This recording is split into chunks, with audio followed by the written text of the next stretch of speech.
크리스마스, 메리 크리스마스, 메리 크리스마스, 메리 크리스마스, 메리 크리스마스, 메리 크리스마스. 하나님 사랑합니다, 여러분. 주 안에서 사랑합니다. 자, 우리 예수님 탄생하신 날 박수로. 빌립보서 2장 5절에서 8절 말씀, 예, 성탄절 아기로 오신 예수님이죠. 예, 그리스도 예수의 마음 5절에 보면은 예, 그렇게 예, 나와 있죠. 예, 보면은 그래서 예수의 마음이 뭘까요? 여러분들 마태복음 11장 29절에 30절 보면 나는 마음이 온유하고 겸손하니 나의 멍에를 메고 내게 배우라 그리하면 너의 마음이 쉼을 얻으리라. 예수님의 마음은 이런 마음이에요. 그래서 주님께 의지하고 주님께 맡기고 예, 주님과 함께 살아가면 우리 마음에 무슨 마음이 와요? 평강, 쉼의 마음이 온다라는 거죠. 예, 겸손, 빌립보서 2장 6절에서 7절에 증거합니다. 그는 근본 하나님의 본체이신 하나님과 동등됨을 취할 것으로 여기지 아니하시고 오히려 자기를 비워 종의 형체를 가지사 사람들과 같이 되셨다. 겸손한 모습이죠. 고린도후서 1장 19절에서 20절에도 보면 예수 그리스도는 예하고 아니라 함이 되지 아니하셨으니 그에게는 예만 되었느니라. 하나님의 약속은 얼마든지 그리스도 안에서 예가 되니 그런즉 그로 말미암아 우리가 아멘나요 하나님께 영광을 돌리자 말씀합니다. 온유 빌립보서 2장 8절이죠. 사람이 모양으로 나타나사 자기를 낮추시고 죽기까지 복종하셨으니 곧 십자가에 죽으시니라. 예, 이런 마음, 예, 온유한 마음입니다. 복종하셨어요. 그죠? 12절에 그러므로 나의 사랑하는 자들아 너희가 나 있을 때뿐 아니라 더욱 지금 나 없을 때도 항상 어떻게 해요? 복종하여 두렵고 떨림으로 너희 구원을 이루라. 하나님을 경외하는 마음으로 너희 구원을 이루라고 말씀하시죠. 예, 빌립보서 2장 16절에도 생명의 말씀을 밝혀 나의 다름질이 헛되지 아니하고 수고도 헛되지 아니하므로 그리스도의 날에 내가 자랑할 것이 있게 하려 합니다. 우리가 구원을 받으면 그리스도의 날에 자랑. 아까 예, 그 헌금봉도 쓴데 보니까 믿지 않는 사람들도 오늘은 다 기쁜 날이에요. 그죠? 특히 정다운 사람들 작은 선물에서부터 큰 선물까지 가리지 않고 기쁨의 날이죠. 기쁨. 성탄절하면 기쁨의 날입니다. 이런 마음을 주셨어요. 우리 구원을 이루게 되니 얼마나 감사해요. 그런데 하물며 그죠? 세상 모든 사람들도 이렇게 기뻐하고 선물을 나누는데 우리는 구원을 알고 그것을 더욱더 기뻐할 수 있죠. 너희 구원을 이루라고 말씀하죠. 여기서 구원은 영혼의 구원을 얘기하고 있습니다. 베드로전서 1장 9절에도 말씀하죠. 그 천국에 들어가는 구원입니다. 예수 그리스도를 믿음으로 죄에서 구원받았으나 천국에 들어가는 구원은 아직 우리에게 약속으로 남아있다는 것을 잊지 마시기 바랍니다. 그 약속에 이르지 못할 자도 있어요. 히브리서 4장 1절에서 3절에 증거하고 있습니다. 그러므로 생명의 말씀에 두렵고 떨림으로 복종해서 천국에 들어가는 구원을 꼭 이루시기를 주님의 이름으로 축복합니다. 히브리서 4장 1절에 보면 그러므로 우리는 두려워할지니 그의 안식에 들어갈 약속이 남아있을지라도 너희 중에는 혹 이르지 못할 자가 있으리라 말씀하고 있어요. 자기의 기쁘신 뜻이라고 13절에 말씀하고 있죠. 예, 너희 안에서 행하시는 이는 하나님이시니 자기의 기쁘신 뜻을 위하여 너희에게 무엇을 두고 소원을 두고 행하게 하신다. 생명의 말씀, 예, 곧 율법을 통해 하나님의 뜻을 알고 예, 또한 그 뜻대로 하나님을 섬겨 나아갈 때 하나님을 기쁘시게 할 수 있다는 것을 말씀하고 있어요. 그래서 생명의 그 말씀이 바로 요한복음 6장 35절에서 51절에 내가 곧 뭐라고 말씀하세요? 생명의 떡이라고 말씀하죠. 예, 자기 일을 구하고 그리스도 예수 일을 구하지 아니하되 21절에도 이렇게 말씀하고 있습니다. 그들이 다 자기 일을 구하고 그리스도 예수 일을 구하지 않는다라고 말씀하고 있죠. 이것은 뭘까요? 요한복음 7장 14절에서 18절에 보면 스스로 말하는 자는 자기 영광만 구하되 보내신 이의 영광을 구하는 자는 참되니 그 속에 불의가 없느니라.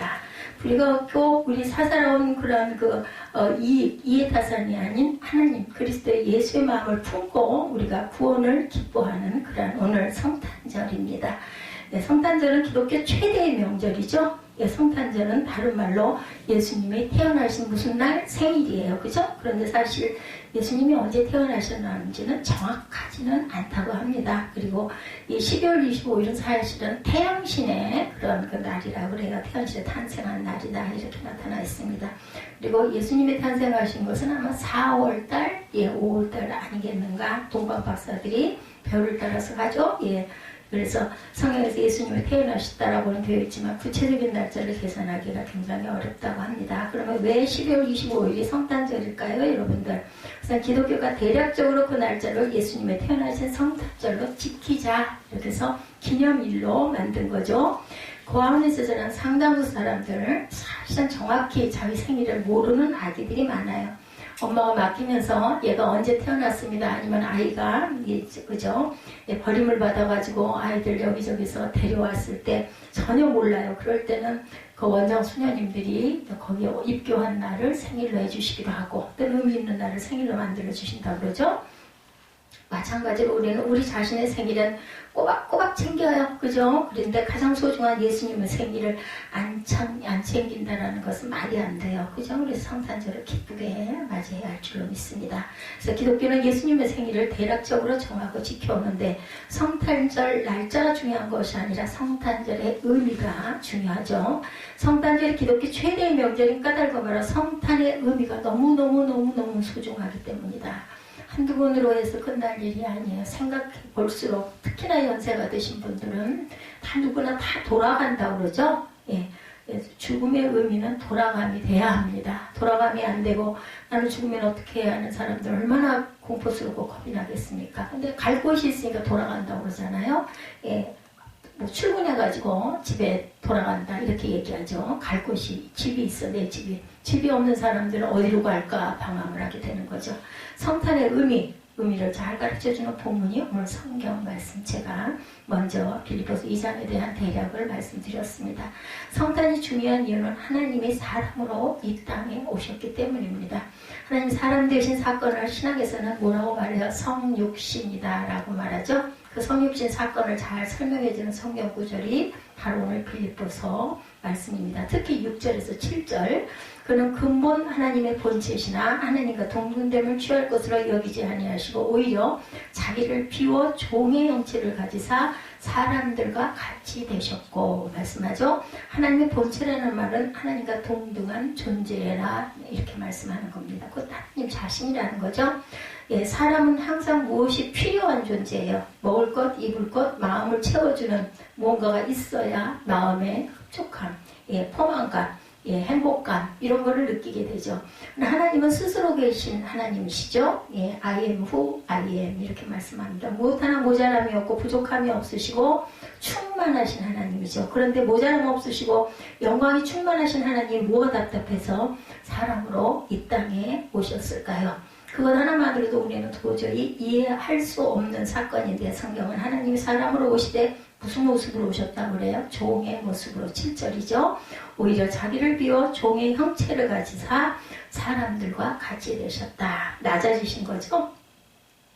오히려 자기를 비워 종의 형체를 가지사 사람들과 같이 되셨고 이왕 사람의 모습으로 오시려면 로마 황제쯤 그래서 이스라엘 그 백성들이 굉장히 그거를 실망을 했다 그래요. 그죠? 유대인들이 막 이렇게 해서 막 영광스러운 몸으로 막 힘있는 모습으로 하거든. 막 모든 적들을 다 물리치고 제왕 제국을 만들면 얼마나 좋을 텐데 아무런 힘도 없이 조랑말을 타고 나타나셨다는 거 아니에요? 그래서 하면 호산나 하고 그냥 외치던 모든 사람들이 십자가에 못 박으소서가 그만 그 주일에 그냥 일어나죠. 네. 왜 가난한 이스라엘에 그것 또한 가난한 남자 요셉이라는 목수의 그런 가난한 집의 평범한 신분으로 이렇게 오셨을까? 그것도 이해가 안 되네. 이왕 오시려면 가난하게 모습은 생략하고 성장한 청년, 멋진 청년으로 사울처럼 그죠? 골리앗처럼 아니면 막 이런 사람으로 아주 잘생긴 미남으로 그렇게 오실 일이지. 예수님이 상당히 좀 가녀린 모습으로 그렇게 볼품없는 초라한 모습이었다 이렇게 얘기하죠. 하나님은 잘생긴 멋진 청년으로 짠하고 나타난 것이 아니라 아기로 오셨어요. 아기, 아무 힘없는 아기. 세상에 나타나시기까지 세상 모든 희로의 낙을 다 체험하신 후에 30세쯤 되어서 비로소 세상에 나타나시죠. 이 사실도 우리를 놀라게 합니다. 그럼 왜 하나님은 사람으로 이렇게 오셨을까요? 그만큼 사람을 사랑하시기 때문에 또 사람이 되어서 사시면서 희노애락을 직접 함께 겪으면서 느끼시려고 그렇게 오신 거죠. 성육신 교리를 덴마크의 철학자 키에르케고르는 이런 이야기를 설명합니다. 키에르케고르 제쳐서 철학적 단편에 나오는 이야기입니다. 옛날 어느 나라에 왕이 있었어요. 여러분들 아마 이 얘기 비유로 많이 들으셨을 것 같아요. 그에는 누구도 감히 넘볼 수 없는 왕으로의 위엄과 능력이 가득했습니다. 그는 모든 백성들로부터 존경을 받았고 사람들은 모두 왕 앞에 무릎을 꿇죠. 왕에게 거역한다는 것은 죽음이에요. 그죠? 상상도 할 수 없는 일이었습니다. 이 사람 절대 권력을 가진 왕이 비천한 신분의 한 여종을 사랑하게 됩니다. 그런데 보잘것없는 이 한 여인에게 사랑을 고백하는 데 있어서 왕이라고 하는 자신의 높은 신분이 그만 걸림돌이 됩니다. 왕은 고민에 빠졌어요. 어떻게 그녀에게 나의 진실한 마음을 전하고 사랑을 고백할까? 만약 그녀를 내가 사는 궁전으로 데려 활간 왕관을 씌우고 여왕 옷을 입힌다면 그녀는 나의 사랑을 거절하지는 않을 것인데 감히 왕의 요구를 거절할 사람은 없겠죠. 죽음이니까. 그런데 그렇게 한다면 그녀가 진정으로 나를 사랑할까? 이런 딜레마에 빠집니다. 물론 나를 사랑한다고 말이 하겠지만 정말 마음속 깊이 사랑할까? 어떤 신문에 보니까 태국 국왕이 4번째 결혼을 했다고 해요. 결혼식 사진이 이상하더래요. 왕은 의자에 앉아있고 신부는 왕 앞에 무릎을 꿇고 엎드려 있대. 그 나라는 또 이렇게 결혼식을 하나 보죠. 그런 자세에서 왕이 명령을 합니다. 공공 나와의 결혼을 명하노라. 이렇게 명한다 그래. 누구누구 나와의 결혼을 명하노라. 한나 나와의 결혼을 명하노라. 이름을 부르는 거죠. 그러면 신부는 황공무지로소이다 하고 결혼 명령에 순종하는 것이 결혼식의 절차라고 합니다. 궁전에서 산다고 해도 그녀는 과연 그런 모습으로 행복할까인 거죠. 두려움 속에 억지로 살면서 그녀가 살던 고향은 또한 얼마나 그리워하고 가족은 또 얼마나 그리워할까. 왕은 깊은 고민을 합니다.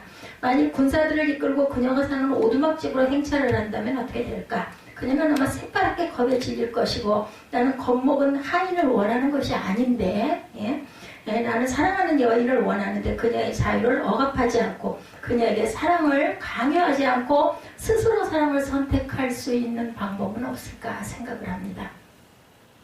왕은 그녀에게 주종관계가 아닌 사랑의 관계를 원한 거죠. 신분의 벽을 넘어 오직 서로 사랑하기를 바랬습니다. 깊이 고민하던 왕은 마침내 결정을 내리죠. 왕은 앉아있던 자리에서 일어나더니 머리에 쓰고 있던 왕관을 벗어버리고 왕좌에서 내려옵니다. 입고 있던 화려한 옷도 벗어버리고 종들이 입는 옷으로 갈아입습니다. 왕 스스로 여종과 같이 비천한 신분이 되기로 결정을 한 거죠. 왕은 궁궐을 나와 사랑하는 여종이 사는 오두막집을 향해 걷기 시작합니다. 그것은 단순한 변장이 아니라 왕의 새로운 신분이었어요. 왕은 여종의 사랑을 얻기 위해 왕자를 포기한 거죠. 이 이야기는 실제로 있을 수 없는 이야기예요. 그죠? 드라마에서는 있을 수 있는 이야기인데 성육신 사건을 이해하는 데 도움이 될 것입니다. 하나님은 인간을 너무도 사랑하셨어요. 어느 정도로 사랑했느냐면 빌보서 말씀처럼 어떻게까지 죽기까지 사랑하셨다고 그러죠. 그래서 하나님 보좌를 버리고 사람으로 오셨죠. 그런데 사람들은 그런 하나님의 마음을 모릅니다. 그러나 하나님은 권위를 내서 사람들에게 사랑을 강요하지 않으셨죠. 여종을 사랑했던 왕처럼 하나님은 자신을 낮추시고 종의 모습을 취하셨어요. 우리와 같은 사람이 되시죠. 그 이유는 사람들을 너무 사랑하셨기 때문입니다. 같아져요. 우리가 진짜 친구가 되려면 어떻게 돼요? 아이들하고 친구가 되려면 아이들같이, 유치원 선생님들 보면은 아기들같이 같이 똑같이 행동하잖아요. 이리로 오세요 하고 얘기하고, 자 이거 좀 해볼까요? 막 달래죠. 똑같은 그 위치가 돼야 돼요. 하고 있다가는 아기들이 따르질 않아요. 그죠?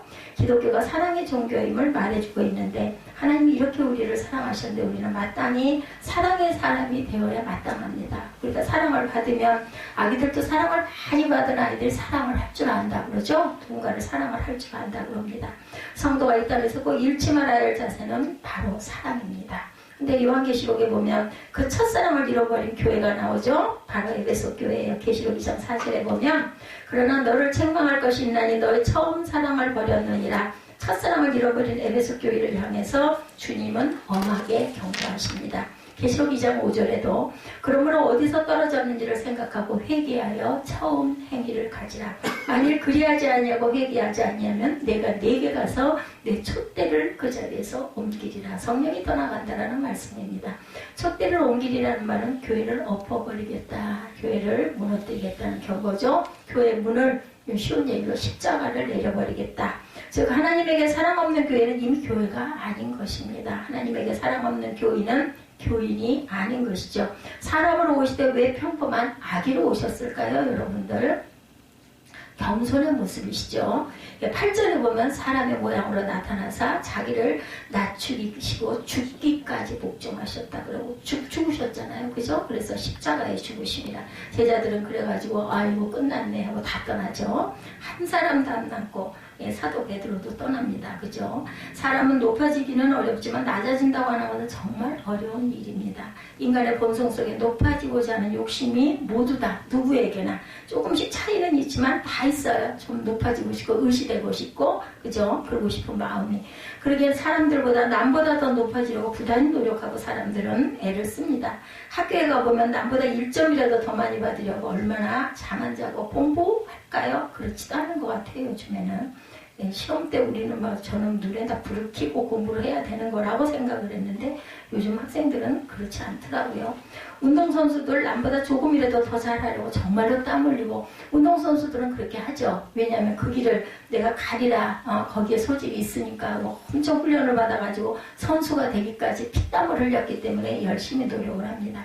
그런데 학생들은 다 그런 건 아니에요. 그죠? 그런 아이들은 아이들은 있기는 하지만 이렇게 사람의 본능은 높아지려는 본능이 있어요. 그 대신 그 학생들은 공부가 아닌 딴 것에 또 아주 그냥 빠져가지고 살죠.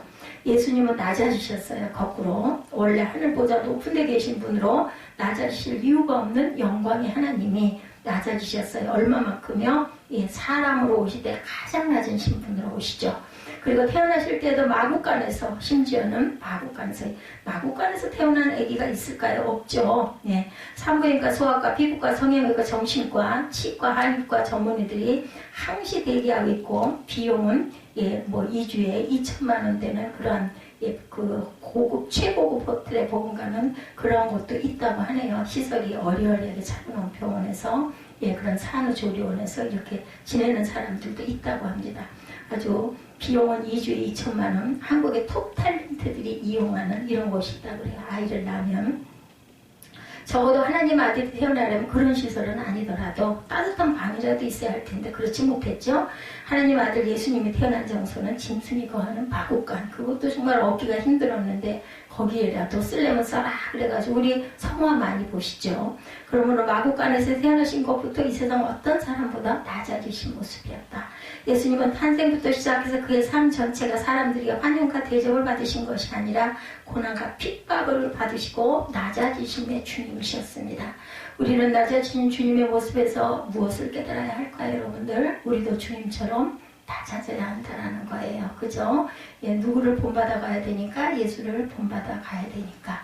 오늘날 우리의 모든 문제는 낮아지지 못하는 데서부터 시작됩니다. 내가 높아지려면 남을 낮춰야 하는 것으로 생각하기가 쉬워요. 자꾸 누르려고 하죠. 그래서 세상의 평화가 자꾸 깨집니다. 근데 내가 낮아지고자 하는 마음을 갖는다면 우리가 사는 이 세상은 한층 더 밝아질 것이 분명합니다. 이것이 섬기는 마음이고 곧 예수의 마음이라고 하죠. 남을 나보다 낮게 여기는데 그러기에 무슨 다툼이나 분쟁이 있을 수가 없어요. 무슨 얘기하면 아이고 죄송합니다. 거기다 뭐 싸움을 하겠습니까? 다른 사람을 훌륭히 여기는데 남들이 나를 싫어할 리가 없어요. 그죠? 내 목소리가 높다 보니까 다툼이 일어나고, 그러니까 등을 돌리고 안 보려고 하고 눈을 붉히죠. 이렇게 낮아지는 마음이 진정 세상에 평화를 가져다 줄 것은 분명합니다. 근데 문제는 나는 조금 더 낮아지려고 안 하고 다른 사람을 낮아져야 한다고 주장하는데 문제가 있어요. 그런 문제는 해결이 안 되죠. 우리 주님은 하늘의 영광을 비우시고 땅에 오셔서 아주 맨 바닥까지 낮아지셨어요. 이 겸손을 우리는 모두 배우고 따라가야 할 줄 믿습니다. 주님은 겸손하시기에 아기로 오셨고, 이왕 오시면 골리앗처럼 키가 크고 강한 모습으로 오실 일이지 왜 하필이면 작고 여린 아기로 오셨을까? 그것은 누구나 편한 마음으로 하나님을 만날 수 있도록 하기 위함이었어요. 아기를 보고 두려워하는 사람은 아무도 없어요. 그죠? 그렇더라고요. 나이가 드니까 엘리베이터에서 그 애기들 갓난 아이일수록 이렇게 안고 타는 엄마나 아기 모습을 보면요, 그냥 저절로 저는 웃음이 나오더라고요. 아이고, 사람 모습이긴 한데 너무 조그매 인형같이 그 갓난아이 한 2, 3주 된 그런 아이들 보면 그냥 발가락도 그렇고 손가락도 그렇고 얼마나 귀여워요. 그죠? 사람들이 하나님에게 접근할 때 가장 공통적으로 나타나는 감정은 두려움입니다. 구약에 보면 그렇죠? 아브라함도 모세도 선지자들도 하나님을 두려움 가운데 만납니다. 죄투성인 인간이 거룩하신 영광의 하나님을 만나는 것은 두렵지 않을 수가 없고, 구약에는 하나님을 보면 죽는다 이런 이야기들이 있죠. 근데 그 두려움이 하나님과 인간 사이의 사랑을 가로막고 있다고 생각하신 하나님은 두려움의 장막을 친히 찢고 우리에게 사람이 되어 오셨어요. 그것도 아기로 오셨죠. 두려움 없이 누구나 아기로 오신 하나님을 만나고 사귈 수 있도록 하신 하나님의 뜻입니다. 주님이 만약 지체로 오시는 왕으로 오셨다면 우리 보통 사람들은 감히 예수님을 만날 생각을 못했을 거예요. 천국에 가는 게 돈을 만약에 몇억 아니면 몇십억, 몇십조 내야 순서대로 들어갈 수 있다고 하면 우리 보통 사람들은 천국을 엄두도 못 내지 않겠어요. 그죠? 주님이 만약 엄청난 부자로 이렇게 오셨다면 가난한 사람들은 예수님을 만날 생각조차 꿈도 못 꾸죠. 예, 그러나 누구나 두려워하지 않는 아기로 오셨기에 누구나 두려움 없이 만날 수 있는 것이죠. 아기를 두려워하는 자는 없기 때문입니다. 그러므로 아기로 오신 하나님은 누구나 마음만 먹으면 하나님을 만날 수 있다는 것을 보여주시죠. 오늘날도 마찬가지입니다. 하나님을 만나기 결코 어려운 분이 아니에요. 문제는 우리가 하나님을 안 만나려고 술을 부리며 하나님을 피해하기 때문에 하나님이 우리를 안 만나주시려고 일부러 숨어 계시는 하나님은 아니다. 그러므로 우리는 하나님 만나기를 힘쓰시기 바랍니다. 호세아서에 말하죠. 하나님을 힘써 알자 이렇게 말씀합니다. 그리고 갓난아이는 새로운 시작을 또한 의미하죠. 잘하잖아요. 그죠? 하나님께서 우리와의 관계를 새롭게 시작하기 위하여 아기로 오셨는데 우리도 예수님을 만나면 누구나 새로운 인생을 시작할 수가 있습니다. 하나님 앞에서 새롭게 되는 일에는 나이가 중요하지 않아요. 과거도 중요하지 않습니다. 지금부터 새롭게 시작하면 누구나 새로운 인생이 펼쳐질 수가 있다는 거죠. 예수 그리스도 안에서 거듭나서 새로운 인생을 시작하는 일에 있어서 너무 늦은 시작은 절대 없다는 거예요. 지금 시작하면 된다. 심지어는 십자가에 예수님과 함께 못 박힌 그 죄수도 그죠? 저와 함께 낙원에서 저를 기억해 주옵소서 했더니 네가 나와 함께 낙원에 있을 것이다. 늦은 게 아니에요. 숨 돌아가기 직전까지는 기회입니다. 우리가 살아있다는 것은 하나님이 우리에게 기회를 주셨다라는 거예요. 우리가 숨이 먹고 나면 기회를 상실합니다. 내가 내 의지로 할 수 있는 게 없어요. 그죠? 그렇기 때문에 살아있다는 것은 마지막 순간까지 기회를 주고 계신다라는 것. 왜 하나님의 사람으로 오셨다고요? 대신 죽으시기 위하여 사람으로 오셨어요. 돌아가셨기 때문에 우리가 예수께서 부활을 하셔서 우리에게도 부활의 생명이 생긴 거죠. 뭐라 그래? 8절 하반절에 죽기까지 복종하셨으니 곧 십자가에 죽으십니다. 우리 인간은 죄로 영원히 죽을 수밖에 없는 존재였죠. 그러면 우리에게 소망이 없었어요. 우리를 살리려면 누가 우리를 대신하여 죽어야 했습니다. 죄의 삭은 사망이기 때문이죠. 그래서 죽을 우리를 구원하려면 누가 대신하여 죽어야 했어요. 사람이 지은 죄이기에 사람이 죽어야 돼. 짐승이 죽어갖고 대신 죽어서 구약에는 물론 양의 머리에다가 전가를 해가지고 양문 밖으로 내보내죠. 죄를 거기다가 집어넣어가지고. 그렇지만 그거는 이례적인 것입니다. 영원한 것이 아니었죠. 그것도 죄인은 안 돼. 자신의 죄가 있기에 다른 사람의 죄를 대신할 자격이 없죠. 그래서 누군가 죄 없는 사람이 와서 죄를 대신해서 피를 흘려야 한다. 모두 다 죄인들이기 때문에 자격이 없습니다. 바로 그래서 하나님이 아들을 내려보내신 것이요. 아무런 죄가 없는 무후한 사람, 인간의 모습으로. 예수님만이 죄 없으신 분이기에 우리 사람의 죄를 대신 질 수가 있는 거죠. 하나님은 영이시기에 피를 흘릴 수가 없으세요. 그래서 하나님이 사람이 되셔서 우리 죄를 대신해야 했는데 그 일을 예수님이 감당을 하죠. 순종하죠. 순종하고 싶지 않아서 할 수만 있다면 이 잔을 피하게 해 주옵소서 하고 기도하시죠. 그러다 끝말씀에 뭐라 그래요? 그러나 제 뜻대로 마옵시고 아버지의 뜻대로 하시옵소서. 우리 기도가 이 기도가 돼야 한다는 겁니다. 그래서 이 일을 본문 8절에 죽기까지 순종하신 예수님이라고 말씀하는 거죠. 그러므로 예수님 탄생은 영광을 누리기 위함이 아니었어요. 세상 재미를 누리기 위함도 아닙니다. 대개 사람이 태어나면 어떻게 해요? 내가 태어났으니 누구 말 맞다나 이왕지사 태어났으니 한번 펼치고 잘 살 거야들 얘기하지만 예수님은 돌아가시려고 오셨어요. 어떻게 돌아가시려고? 잘 돌아가시려고. 구원을 위해서 돌아가실 목적을 가지고 세상에 태어나신 분이 예수님입니다. 하나님의 세상 구경 잠깐 하러 오심도 아니었어요. 예수님 탄생은 십자가를 지러 오신 주님이십니다. 그러므로 성탄절은 십자가를 앞에 둔 주님의 베들레헴의 탄생이었습니다. 그러므로 십자가를 모르는 크리스마스는 복음도 은혜도 아니죠. 예수님은 죄에 허물러 죽은 우리를 살리기 위해 우리 대신 피를 흘리시고 죽기 위하여 사람으로 오셨어요. 네 번째, 하나님의 사랑은 지금도 계속되고 있죠. 하나님의 사람을 구원하시기 위하여 세 번의 커다란 수치를 참으시죠. 첫 번째 수치는 하나님의 사람의 몸을 입으시고 이 땅에 오신 사건. 두 번째 수치는 예수님의 십자가 사건입니다. 예수님은 벌거벗겨져서 가장 수치스러운 십자가 형태에서 조롱을 받았어요. 당시 제사장들은 하나님의 아들을 조롱합니다. 내가 진짜 하나님의 아들 메시아라면 십자가에서 내려와봐. 그러면 내가 믿어줄게. 이렇게 조롱하죠.